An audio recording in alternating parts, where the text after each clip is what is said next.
गुरु प्यारी साध संगत जी, स्वागत है आप सभी का आपके अपने चैनल गुरु नानक साखी पर। दोस्तों, नवरात्रि का नाम आते ही हमारे दिल में भक्ति, शक्ति और श्रद्धा की भावना उमड़ने लगती है।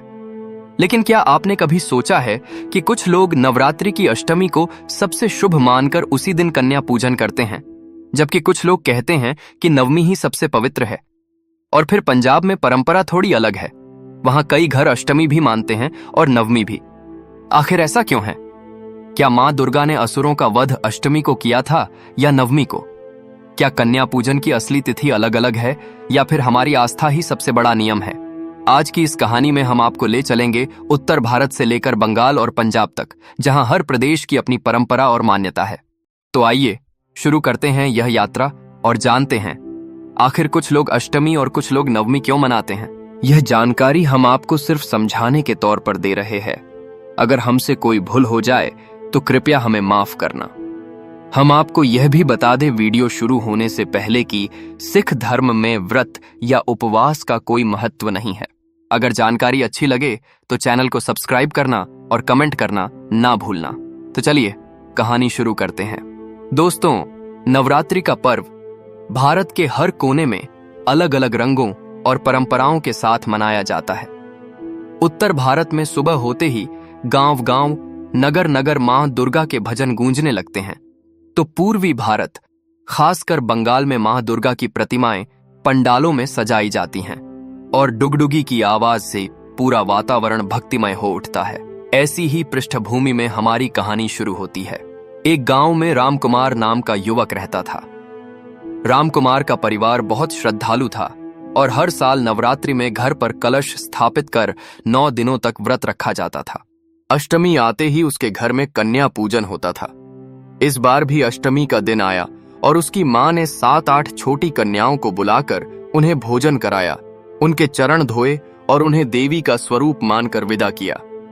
उसी गांव में पंडित जी ने भी अष्टमी के दिन ही हवन कर सबको प्रसाद दिया।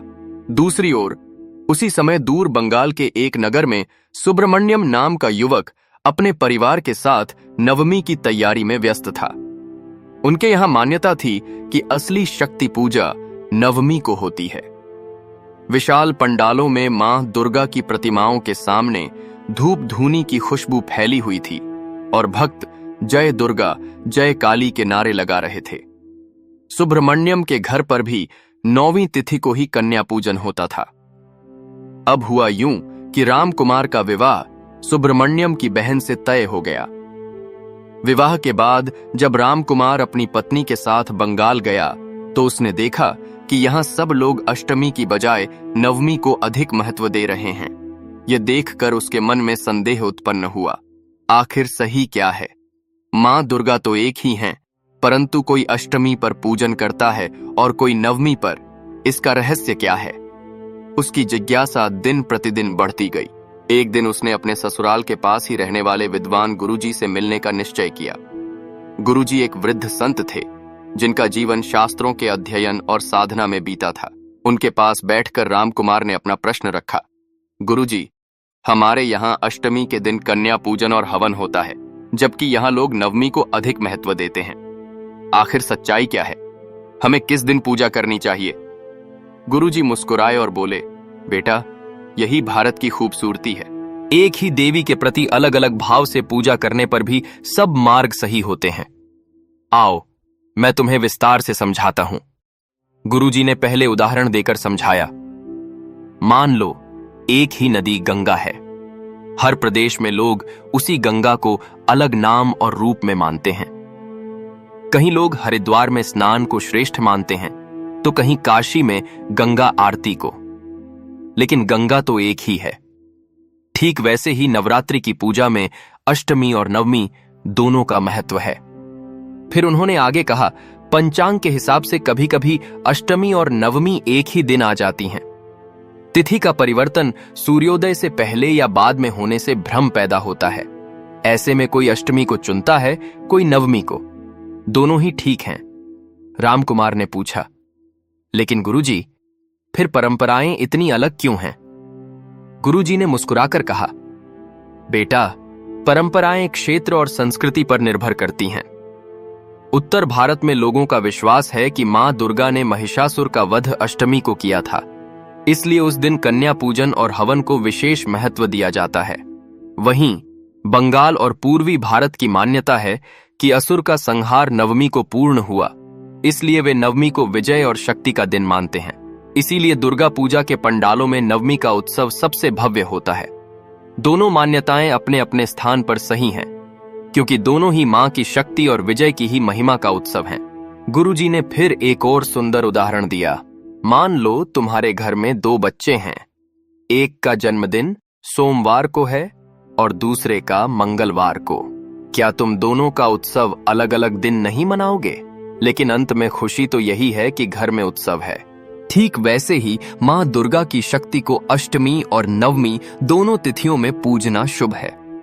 फर्क सिर्फ इतना है कि किसे कौन सा दिन प्रिय है। इतना सुनकर सुब्रमण्यम भी आगे आया और बोला, गुरुजी, हमने तो हमेशा यही सुना कि नवमी श्रेष्ठ है, पर अब समझ आया कि अष्टमी भी उतनी ही पूजनीय है।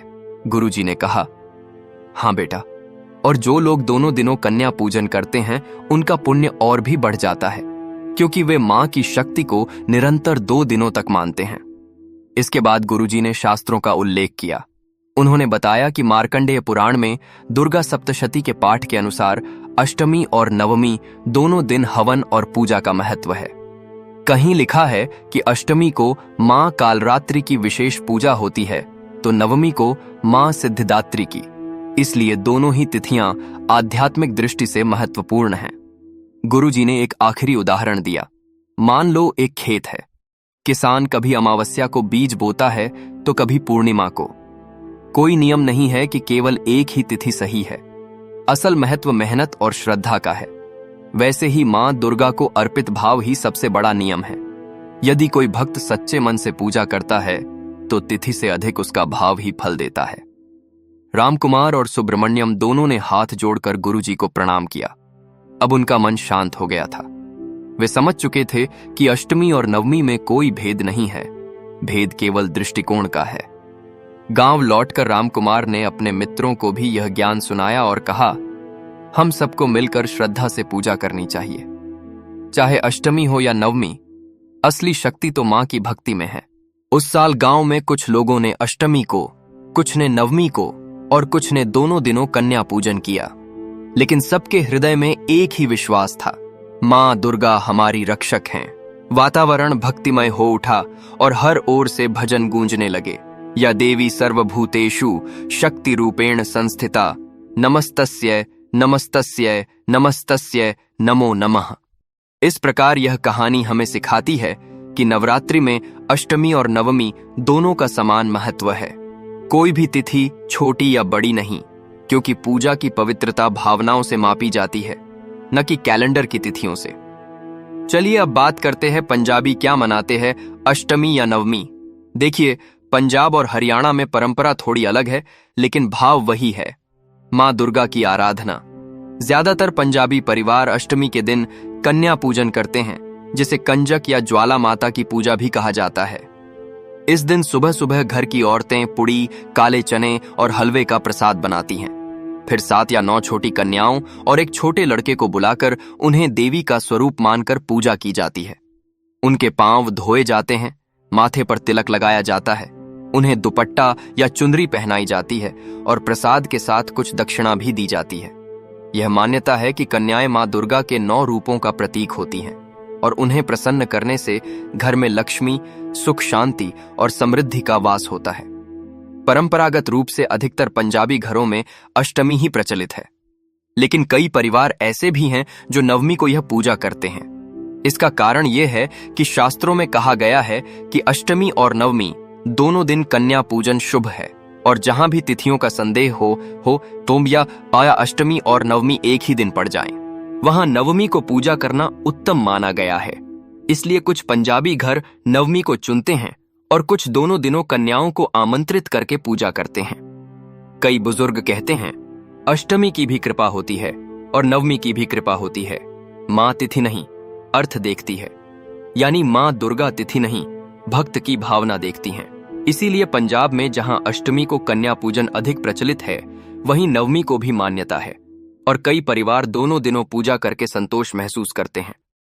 कुल मिलाकर पंजाबी परंपरा का सार यही है कि चाहे अष्टमी हो या नवमी, कन्या पूजन का असली महत्व श्रद्धा और भक्ति में है। तो दोस्तों, अब आपने जान लिया कि नवरात्रि में चाहे अष्टमी हो या नवमी, असली शक्ति मां की भक्ति और श्रद्धा में है। परंपराएं अलग हो सकती हैं, पर भाव एक ही है, मां दुर्गा की आराधना। आप किस दिन कन्या पूजन करते हैं यह हमें कमेंट में जरूर बताइए। अगर वीडियो अच्छा लगा हो तो लाइक और शेयर करना न भूलें और ऐसी ही आध्यात्मिक व प्रेरणादायक कहानियां सुनने के लिए जुड़े रहिए आपके अपने चैनल गुरु नानक साखी के साथ। अगले वीडियो में फिर मिलेंगे, तब तक धन्यवाद।